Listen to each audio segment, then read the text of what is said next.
Tama yun yung sinabi ko. Hindi totoo yung sinabi ni Kristo kung patotoo yun sa kanyang sarili.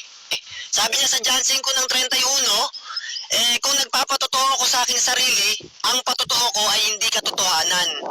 O kaya kung sinasabi niyang tao siya, hindi totoo yun.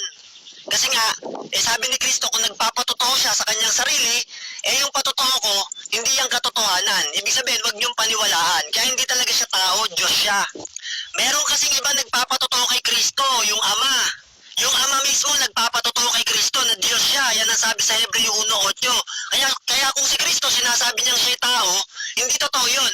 Sabi niya, kung nagpapatotoo ako sa aking sarili, ang patotoo ko ay hindi katotohanan. John 5 ng 31. Kaya kung sinasabi niyang siya'y tao, hindi totoo yun. Kasi merong nagpapatotoo sa kanya na siya'y talagang Diyos, yung Ama mismo. Sabi yan sa Hebreo 1:8. Kaya mali iglesia nyo, kayong mga iglesia ni Manalo. I-record mo ha. Gusto ko i-post mo yan. Kasi sabi mo, hindi totoo yung sinabi ni Kristo. Tama yun yung sinabi ko.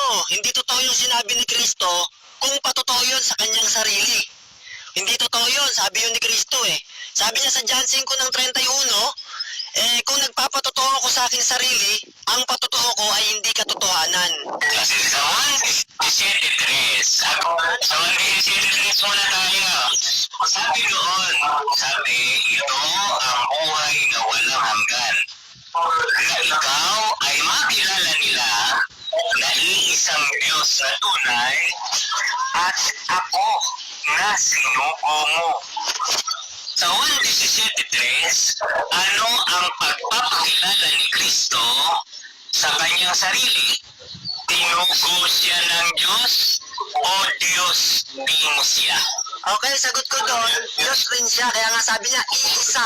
Ibig sabihin, hindi isang Diyos. Ang ginamit dyan, iisang Diyos. Ibig sabihin, sabi ni Kristo, ako at ang Ama ay iisa. Pag si Kristo kasi bumilang, yung dalawa, nagiging iisa yun Pero pag ang INC bibilang, literal na isang Diyos lang. Kaya iba ang pagbilang ni Kristo. Yung dalawa pwedeng iisa. Kaya sabi niya, ako at ang Ama ay iisa. Sabi din doon, iisang Diyos kasi nga may kaisa. Merong kaisa. Okay, sabi ni Kristo, kapag sinasabi ni Kristo na kapag ka-iisa, ibig sabihin dalawa. Saan mo mababasa na kapag ka sinabi ni Kristo na iisa ay dalawa? Sa John 10:30, sabi niya, ako at ang Ama ay iisa. Dalawa sila pero sabi niya, iisa. Ganun kasi magbilang si Kristo. Dalawa sila pero iisa sila. Kaya mali talaga mga INC, bulag Hindi naintindihan si Kristo. Ang sabi ba doon ni Kristo, yung dalawa, iisa, o silang dalawa ay iisa? Oo, parehas. Dalawa sila, iisa.